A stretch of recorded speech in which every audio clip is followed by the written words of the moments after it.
Good morning, good afternoon. Hello, everyone, again. Yeah. So, how are you doing with the lessons so far? So far, so good. Still kind of getting caught up a little bit, but yeah, everything's going good so far. Good. Yeah, very interesting. I have not looked at the malting side of things at all in my studies, so it's all brand new. Great. Yeah, very interesting. Good. Good. Before we go on, Mary Jane, maybe we should just emphasize again, hopefully all the students listened about the actual recommended learning schedule, approximately 3 lectures a week, because it's getting close now. There's only approximately just over 2 weeks and 1 day, and that's the end of the first set. And the mentored quizzes have to be in. I think it's just let me get the calendar here. Yeah, February. I think it's midnight on the 11th or the 12th Eastern time. So it's just to emphasize that again. Please try to keep up with the learning schedule. This is everyone, so it enables you to go through the lectures and make notes, prepare yourself to do the quizzes, and also, make good use of the lectures because there's such valuable content in them. Okay. Right. And if you try and cram it all in the last week, you really aren't going to pick up a whole lot of learning out of it. You might get some rote memorization, but you won't actually get that chance to really dig deep into the concepts. So, but done preaching to the choir. Yeah. So we're going to start off a little bit on barley's preparation for malting. And we talk about cleaning and grading of barley. How are those two different? So the cleaning process would separate the basically anything that's not barley, seeds, stems, etc. Whereas the grading would separate the barley by size, correct? Very good. Yep, you'll be amazed what gets separated out. You got to do stones. You got to use the destoner because you don't want anything that can make a spark. And you find things like grasshopper legs and all kinds of things in the raw barley because it's just come out of a field. So that's why both stages are important. Just going on from that a little bit, why would the grading be important? Like the screen size is pretty standardized. Is it 5/64 or something like that? And it pretty much seems like it relies on having the grain all be smaller than a certain size. Yeah, you want to properly. Greater than a certain size. Yeah. What is the grading? How could that affect steeping?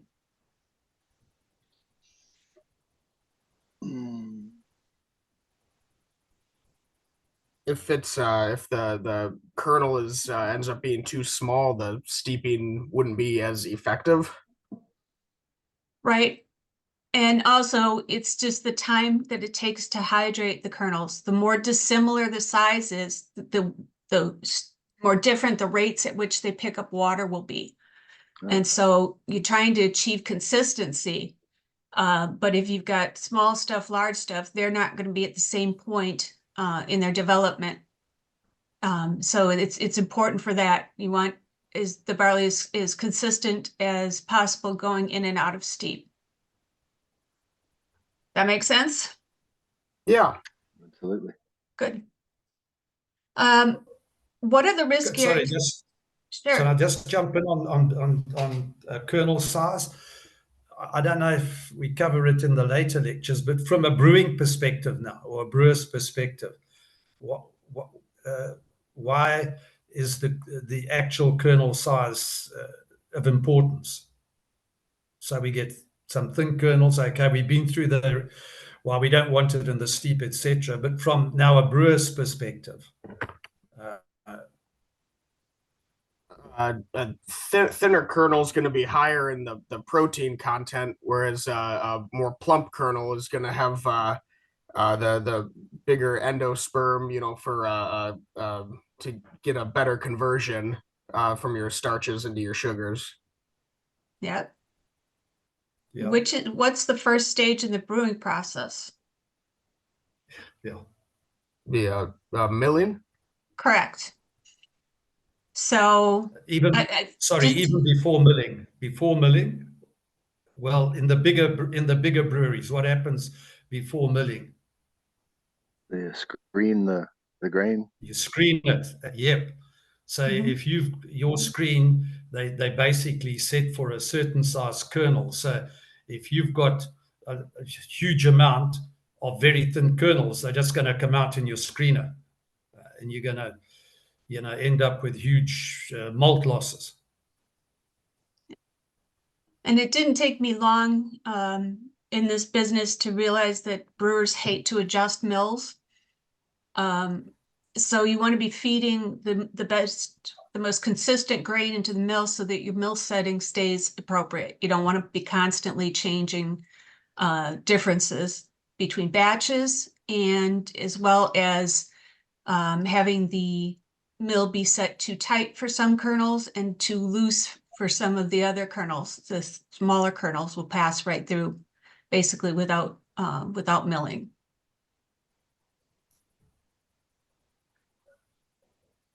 So what are the risk areas for barley or more malt storage? Water leaks seemed like was the worst. Sort of cut to the chase. So water leak, moisture, premature termination.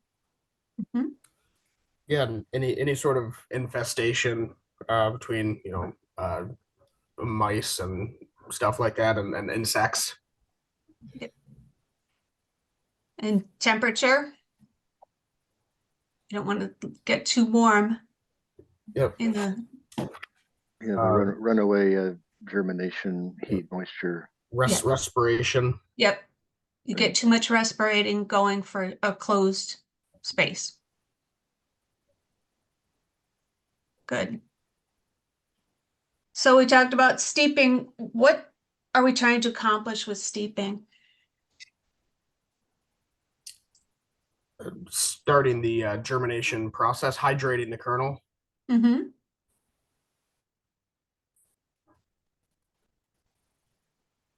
Why is hydrating the kernel so important?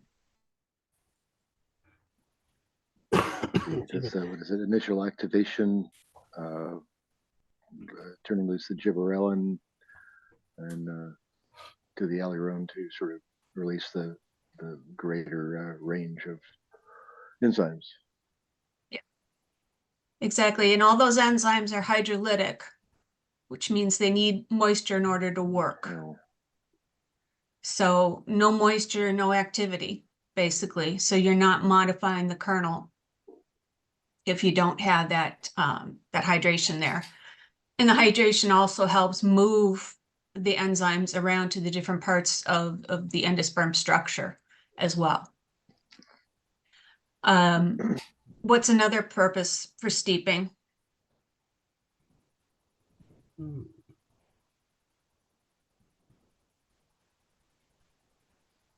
I was talking about raw barley.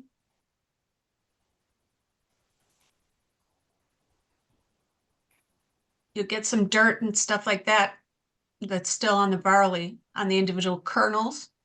And so you want to wash that away. You want to remove any small material, basically anything that's not going to come out the other end as malt. Makes sense.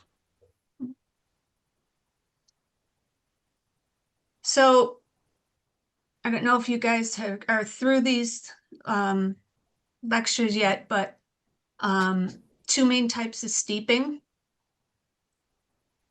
are conical and flat bottom steep tanks. What are some of the advantages or disadvantages between the two? I'm afraid I haven't made it quite that far yet. Okay. Let's see, I sort of have, it seems like the flat ones are more recent. Yes. I'm not sure I mean, other than guys grain handling, I think they, from what I'm thinking, they tend to use more of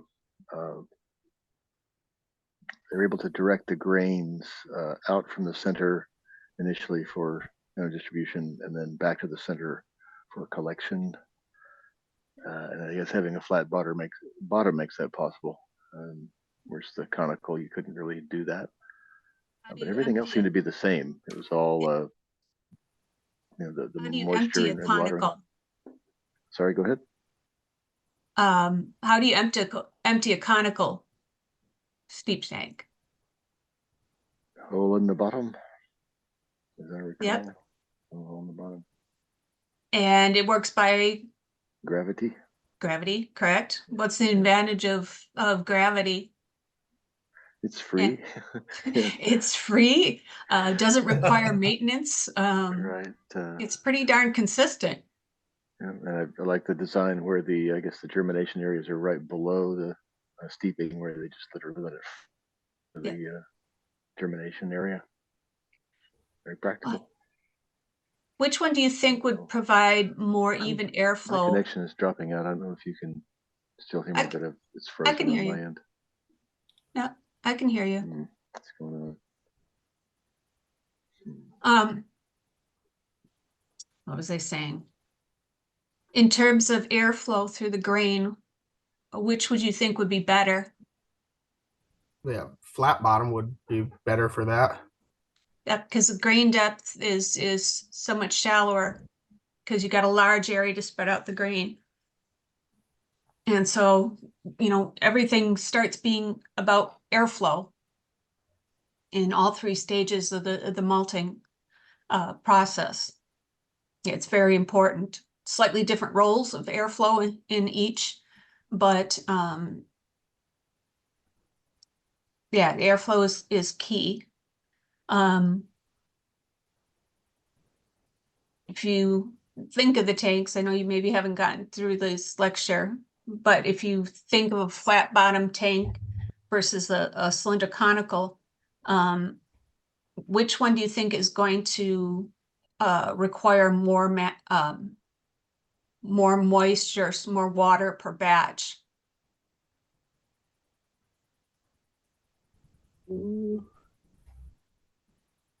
Probably the conical, since it's kind of condensed.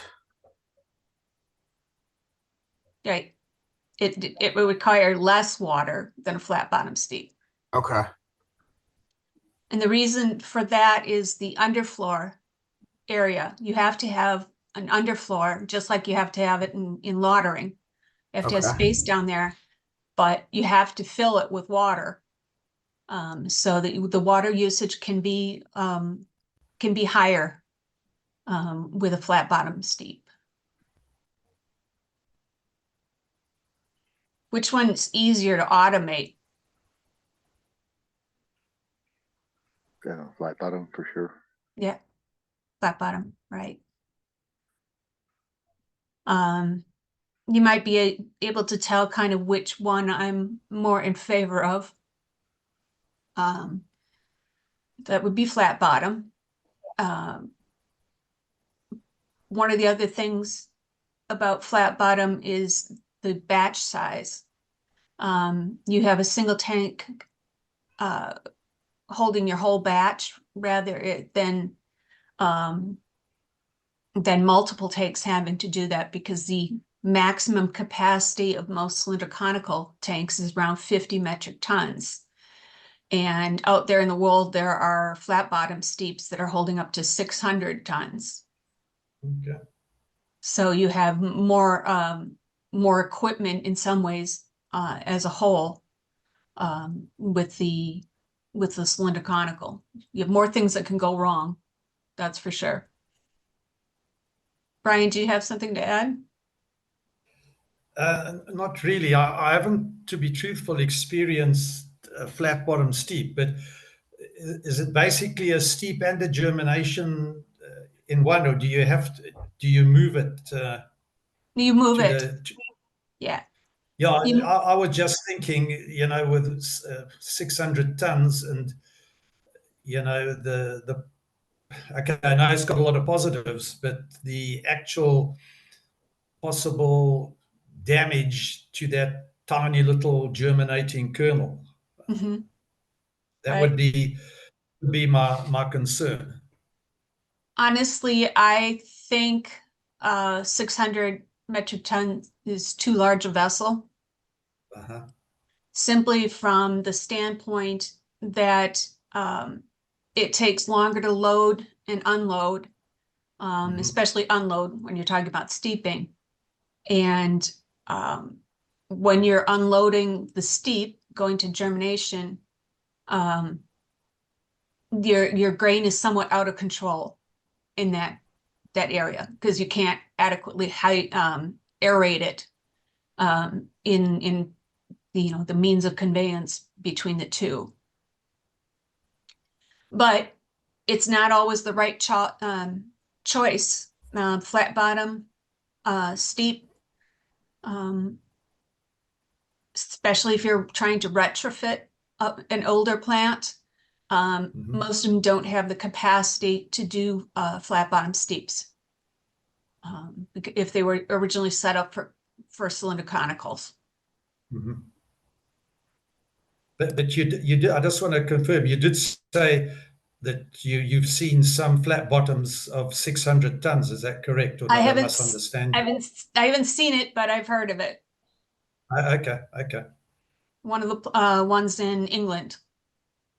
Okay. No, that does seem sure. I mean, to move I, 600 tons within 2 hours, and I don't see it's how you can get it done yeah, in 2 hours.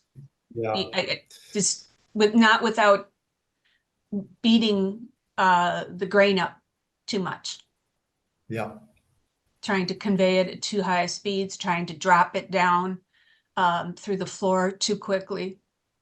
So that's why I said, seems like once you get above 450, then it gets beyond that 2 to 2.5 hours.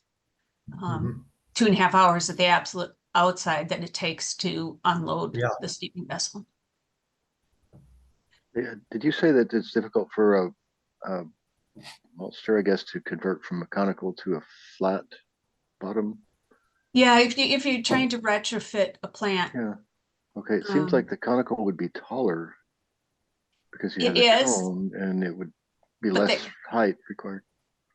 yes, but it's the cylinder conicals are skinny, Okay, it's and you can area. kind of egg crate them, if you will, where flat bottom has to be circular. Okay. If you look, when you look at the pictures of Yeah. steeping, you'll see with cylinder conicals dropping straight down, they'll be in rows. Right. So a lot of times they're rows of two, steeping tank pairs. And so that generally means you have a more rectangular building. And so going to a flat bottom, you would have to have quite a bit of room left. Okay. Right. That wasn't originally taken up by steep tanks. Okay. Makes sense. Most of the new construction is flat bottom steeps, just for efficiency and for batch size, economy of scale. But there's one supposed disadvantage of flat bottom steeps, and I referred to it earlier when I was talking about the amount of water consumed.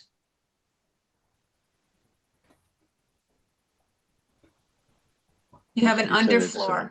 yeah, you said there's more consumed by the flat. Is there less volume in the underfloor area? Well, there's basically no volume in the underfloor area on the steep tank, and you can barely much just spray spray the grain down, do some chlorination, easy, and rinse, and you're done. Whereas a flat bottom steep, you have that underfloor area, and it's like your basement underneath there when the water is not in the steep tank, in the flat bottom steep. And so you can get all kinds of slimy things growing in there. And so that traditionally made the flat bottom more difficult to clean. But what they've done is basically you have brewers, maltsters kind of move back and forth between the industries, and basically a flat bottom will clean just like a lauter will. Put caustic or, usually caustic underfloor area, and use it to keep that underfloor area open and clean in between batches. So it was originally more complicated. You'd have to lift parts of the trays up and everything to clean underneath. Whereas now with automating it with CIP, it's a little more complex, but you can do it just as well. A technology that came to my attention during COVID, German is apparently used in a lot of HVA systems, germicidal ultraviolet. These the germicidal bulbs that you put in like air intakes, and it Right. And water, I guess, as well. Water treatment, it essentially denatures a lot of things as it passes through, and you just kind of leave them in there, and they just sort of keep things, keep stuff. Anything that's wet, it keeps any spooge from growing. Right. That definitely does work. It's hard to implement on the large scale that you're speaking of with most modern malting plants. When you're talking about 450 metric tons, that's 5 rail cars of grain in a single vessel, basically. So, yeah. So, being able to effectively sanitize that much air or that much water when it needs to be filled and aerated very quickly, it's just on a practical scale for anything but the smallest maltsters would be very difficult. But it's a great idea. It's great technology. People are talking about ozonators for water sanitation, things like that. But getting it up to scale is the biggest problem that you have with systems like that. Okay. Yeah, it doesn't seem to be really used outside of that one special application, but Yeah. So what happens to barley when it stays underwater for a long, long time?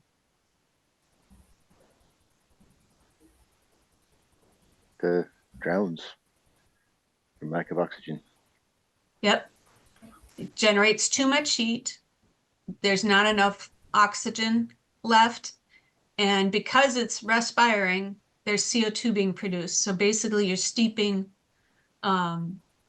you're steeping in CO2 water after a while. So we'll do a multiple of immersions in dry periods. And what that does is you get the hydration in during the wet period, then you drain it, and that's when you get your really high airflow, carry away that heat and CO2. And then that makes the grain thirsty, if you will. So when you re-immerse it, it's anxious to take up more water again. It's ready to take up more water. It doesn't become as waterlogged and take as long to get going again. Could I just, sorry, jump in before Please. we move off hygiene? This just from and I'm not thinking now of temperatures and moisture contents. From a hygiene perspective, there's another, apart from the underfloor of the steep vessel, what else could get contaminated and should be inspected and cleaned on a regular basis?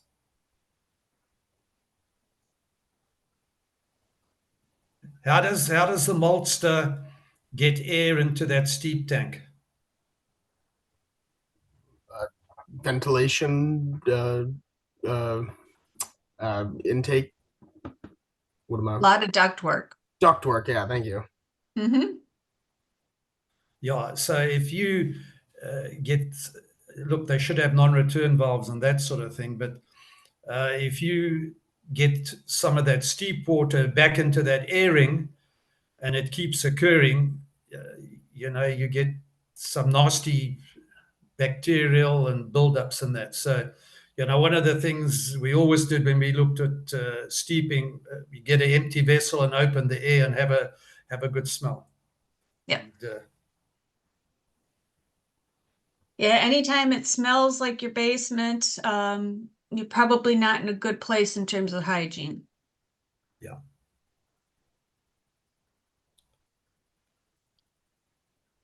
So moving on a little bit into germination. What are we trying to accomplish during germination?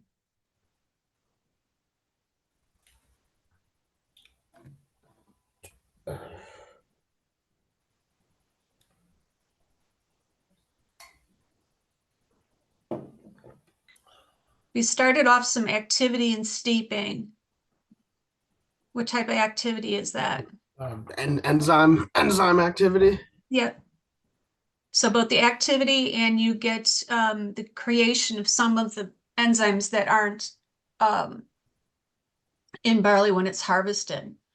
They'll start showing up at the end of steeping and early in germination. Yep. Anything else that you have to do?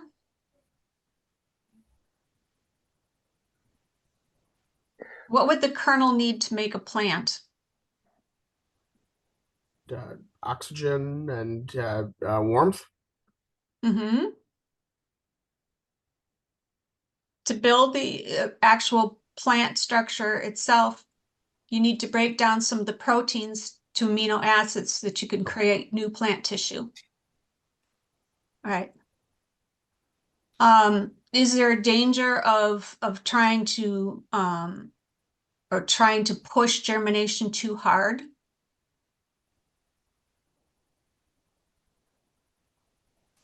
Imagine if you go too fast or get too hot, you could denature some of the enzymes or proteins. Ultimately, if it really got out of control, typically, you don't get anywhere close to that part. But Okay. Over modification, where it yeah. consumes a little bit too much of the endosperm before you.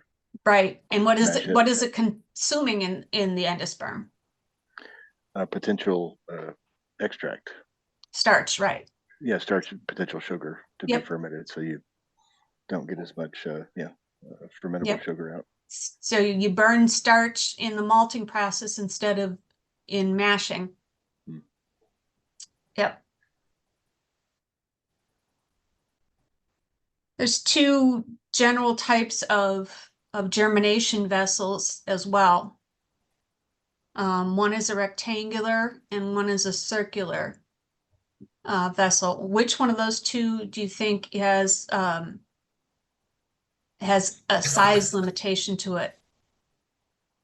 The rectangular, Yes. in practice anyway, has is it 250 tons, I guess. So anything larger than that is going to be circular nowadays.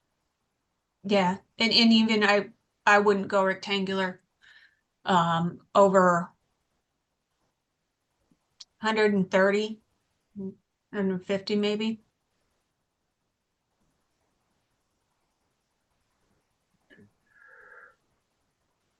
What's one of the things with a circular germination that you get in terms of your loading? It appears that it's much more of a kind of a one pass operation, one and done, whereas the rectangular, it's more of a sort of loads it in rows and it has to be leveled by the helical screws. I guess the backing plate on the circular is kind of what lets that happen. Exactly. And you looking set the look- height, you actually set the height of that. Yeah. But kind of looking at the two devices, it seems like the rectangular also has an arm that goes completely across the Yes, the floor area. Why couldn't it just have a backing plate also, where it just kind of levels itself as it goes across? tends to compact the grain, and the grain depth is higher in the rectangulars. It's higher in the rectangulars. Generally, Okay. yes. Mhm. Okay. Okay. Which one's easier? Would it be easier to unload? I mean, it seemed like the circular. Again, it kind of, as I recall it, it's got a conveyor that's pulling everything toward the center and down the center. Yep. It can be And, either to the center, or in some cases they have it to the side, to the outside, but usually it is through the slip ring in the center. Correct. and it seemed very efficient where it's actually leaving a clean surface behind, kind of Yep. as it's moving. It's just essentially ready to go. I guess it must be some cleaning between Oh yeah, sessions. absolutely. Absolutely. Yeah, I mean, as a maltster, you walk into a malt house and you can tell with 2 sniffs whether that's a clean malt house or not. Germination, you want to smell like fresh cucumber.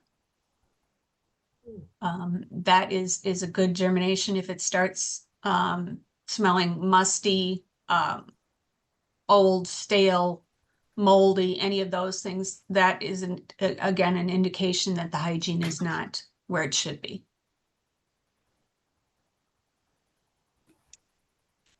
So what utilities do you think you have to have in germination? What do you have to supply on that vessel?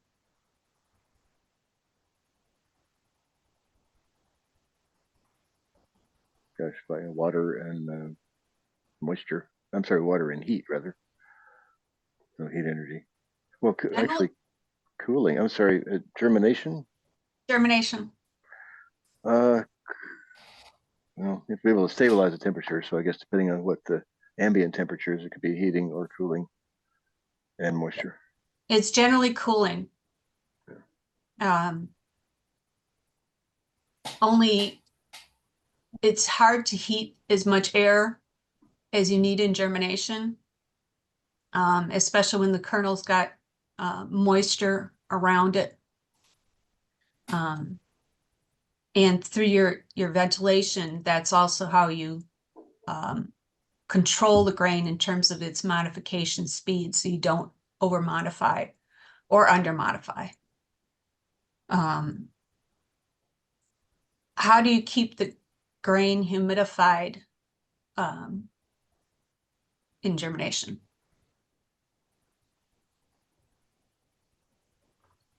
I'm maybe getting the two confused, but are you essentially spraying water into the incoming airflow to make sure it's saturated with moisture? Yep, and what that spray deck does is that's both humidity and temperature control, because you get some evaporative cooling there. So that that's very important, is that you have that ability to cool down the air and get it as close to humidified as you possibly can. If you don't, the airflow will start stripping away moisture out of the kernel. And as you may recall, we said the enzymes are hydrolytic. They need moisture to keep going and do their job. So if you don't have that moisture there, your enzymatic processes really slow down quite a bit. And one of the ways you can tell it is actually in beta glucan content. So if you didn't have good enough control and humidification, the beta glucan content of that malt can be higher because the endo-beta glucanases did not work to the degree that they should have. We have the opportunity, though, you're talking about warm and warming and cooling the air. We have an ability to try and make that process more energy efficient.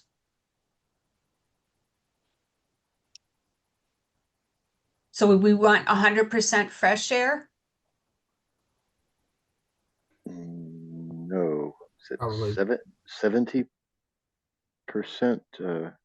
Yeah, no, there's a kind of optimal percentage. Is a maximum percentage of return air, and it is 70. You want at least 30% of fresh air, and why would you want that 30% always to be there?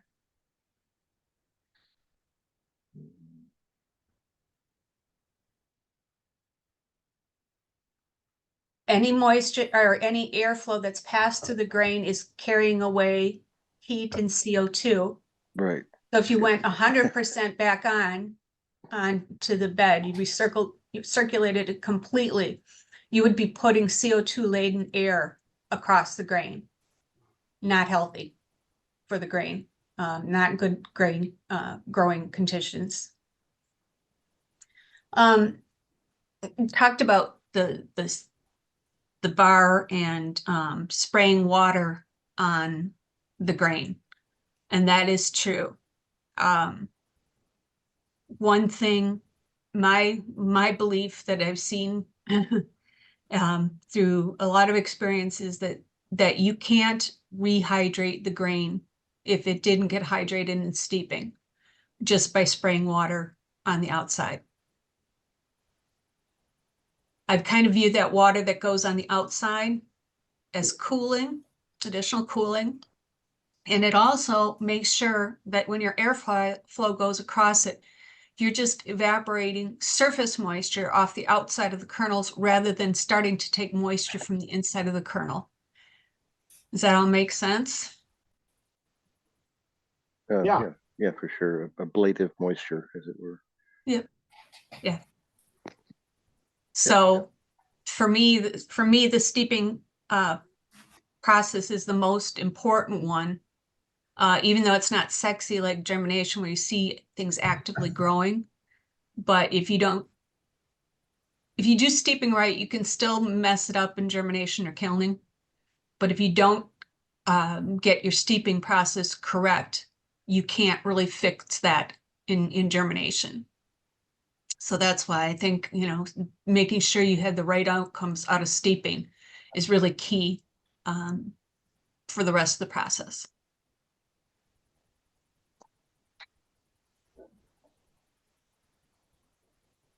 So I imagine it's a 24-hour operation, and if it happens to be 3:30 in the morning when it's at that point, that's when they go. 24/7, 365. Yeah. Yeah, the turning and the spraying is usually off the bar that has the turners on it. So what you'll have is you'll have a turning run, and some of those will have, especially early in germination, will have the moisture being added through the sprays at that point.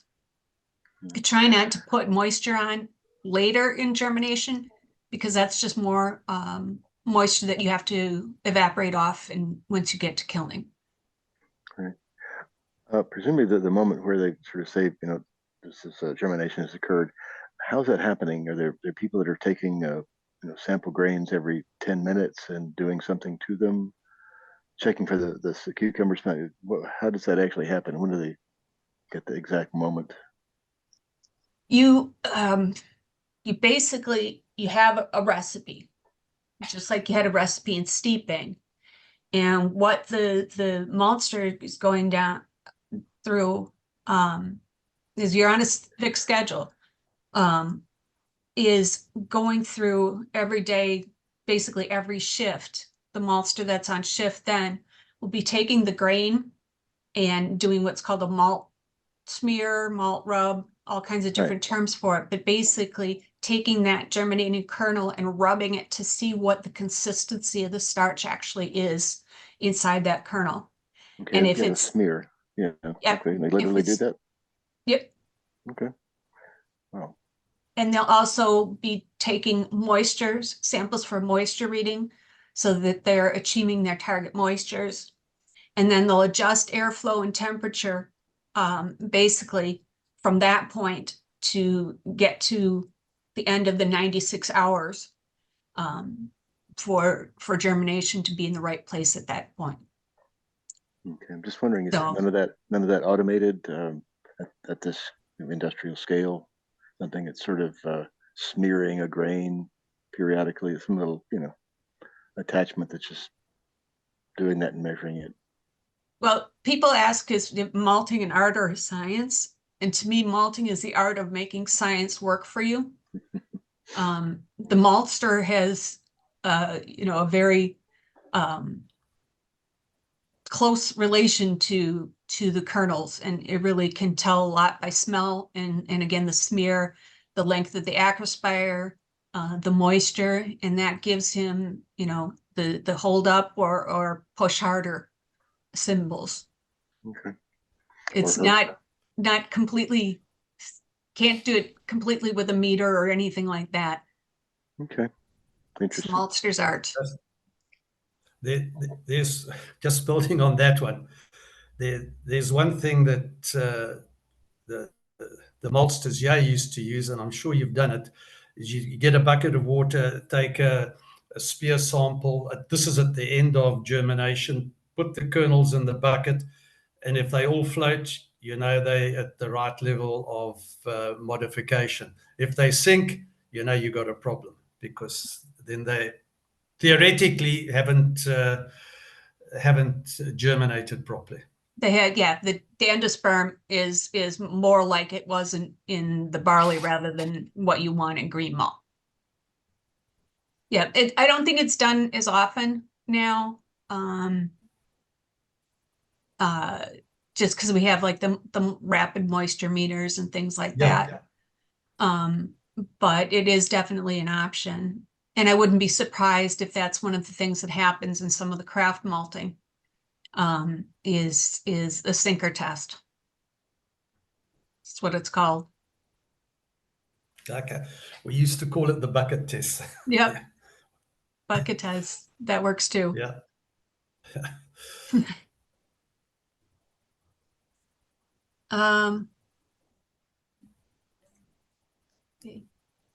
So I said it a little bit, how long does germination generally take? It's 10 days. Nope, quite a bit shorter. There's a 72 hours. It used to be 96 to 120, which is 4 and 5 days, but with the writing modification of the newer barley varieties, some of that is shrinking more towards like the 3.5 day mark. So it won't be a completely based on a 24-hour schedule. It'll be based on a 32-hour schedule on when vessels are unloaded and loaded, or rather a 48 hour. It's like 48 hours for steeping, and then you won't go that long in steeping. So you have to. It's just the ability to get the kernels modified more quickly.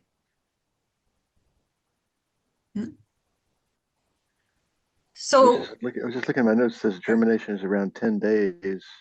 Is that So is that 90, for 90-degree life. natural germination outside of the malting yes. plant? Okay. Remember that grain's under the soil, so it doesn't have quite the airflow that it does in the malting plant. So it speeds it up. Oh, okay.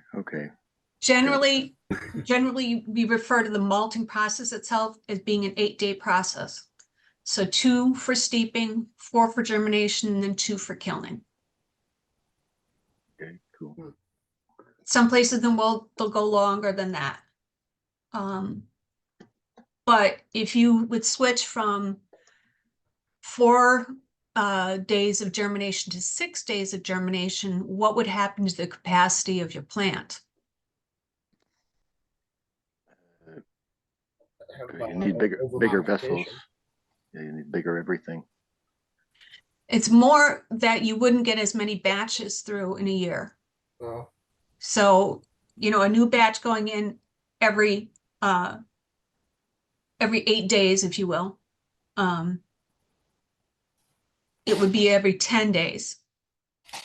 And so your capacity of the plant is really shortened up. And that's part of the reason why, you know, the industry is pushed to be able to get the germination shorter.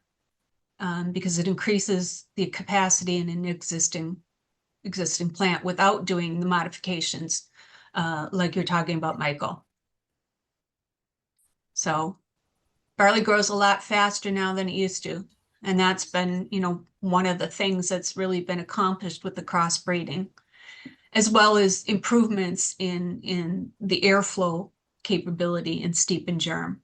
Because that airflow, that oxygen really stimulates the kernel to keep breaking down and growing. Sound okay? Yep. And Okay. I'm sure the strains, genetic strains are always you're always working on shortening all of this. Now, you know, that really isn't necessarily the stated goal to shorten up the process. But if I can tell you that a new variety, if it had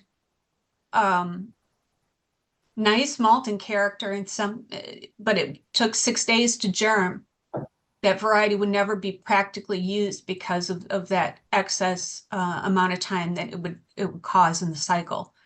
And remember, you're going in and out of vessels. It has to stay on time because you can't hold up. You can't do 4 days germination sometimes and 6 days germination the other. You need to have that definite flow through the plant in repeatable time frames. Yep, makes sense. Yeah. So kilning, not killing. It's just kilning, not killing anything. What are we trying to accomplish with killing? Flavor, Maillard reaction. Flavor, yep. But essentially the things that are produced by the Maillard reaction, essentially, I guess also destruction of enzymes, if that is a goal. It's more the stabilization of the enzymes, because by pulling the water away, it slows their activity down. Oh, I'm sorry. I think I was talking about roasting. I'm sorry. Yep. Kilning is, yeah, it can be for pale malts that's preserving enzymes. Sorry. Yep. So by taking away the moisture, you slow the activity. Would you want to put grain, say grain is at 45% moisture at the end of germination? Would you want to put it in the malt silo at 45%? No, not really. No. It'd be a bad idea. Yeah, you don't want to put it in at 7.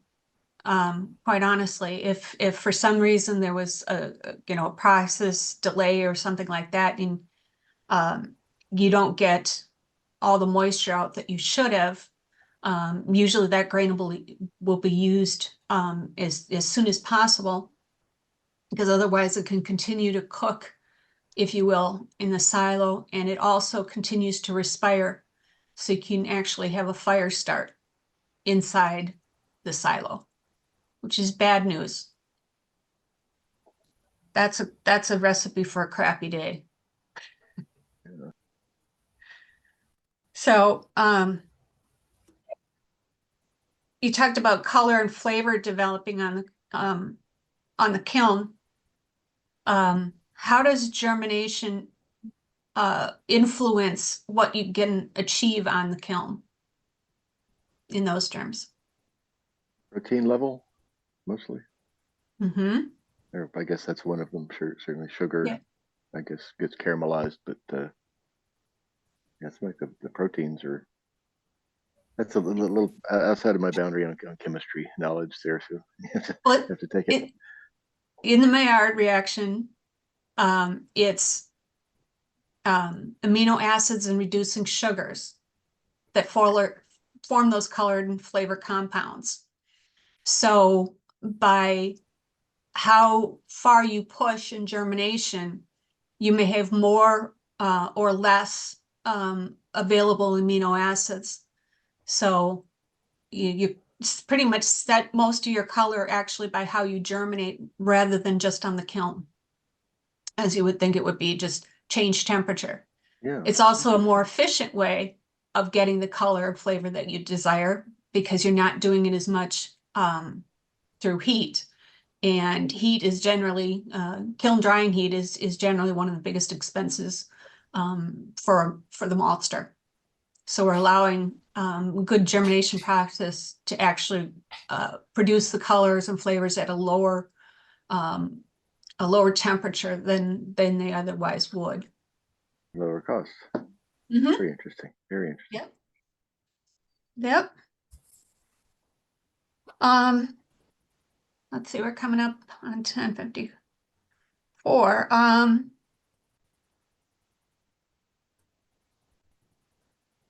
What, and I know you guys haven't gotten to this, but if you think about it, the air that you're taking off in the first part of germination, so the air is passed through the grain. What do we want the relative humidity of that moisture to be?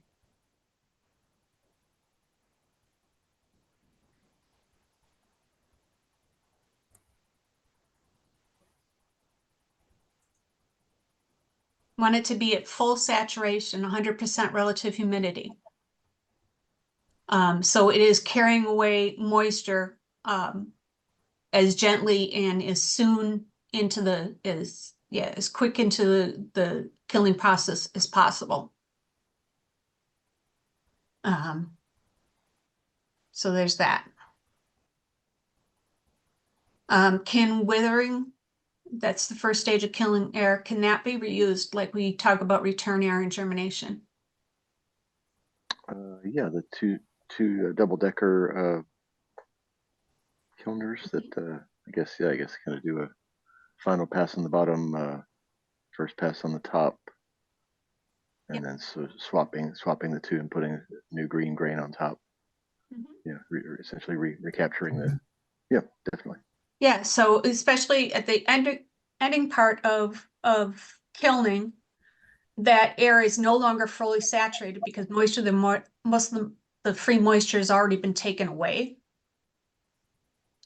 So that air is fairly dry. So you will and fairly warm. So you'll actually use that as part of your withering air rather than just 100% the withering air or 100% fresh air, excuse me. It is an energy efficiency. Definitely, we want to recapture any amount of heat that we can. And even the exhaust air that we do actually end up putting to the atmosphere, that actually goes across a heat exchanger to try and pre-warm some of that fresh air that's going to be coming into the kiln on its first pass through the grain. And by the way, you can have a double-decker style kiln where withering and curing are on the opposite levels where it can transfer. You actually change your air between the two. As well as you can have two kilns, two flat bottom circular kilns side by side where you're making that same, taking advantage of that same hot air coming through from curing and using it there for the kiln that's in withering. So again, trying to recover every little bit of that heat energy that we can. And that's good for sustainability as well. It's nobody wants to burn more natural gas than they have to, because that's a limited resource. Any other questions you guys have? It's just about top of the hour. No, not at the moment. Well, hopefully this helps as you go through the lectures coming up. And don't forget, at any time you get a question, you can just shoot it to Brian or myself. That's what we're here for, is to help. Thank you Awesome. very much. Thank you guys. And we'll see you next week on Saturday again. Mhm. All Take right, care. sounds It's good. definitely Yeah, beer thanks 30 everyone. now. Thank you for joining, Michael. Thank you for joining, Charles. Thank you very much. It was a pleasure. Thank you. Thanks. Talk Bye. to you next See week. you next week. Bye-bye. Okay, see you all next week.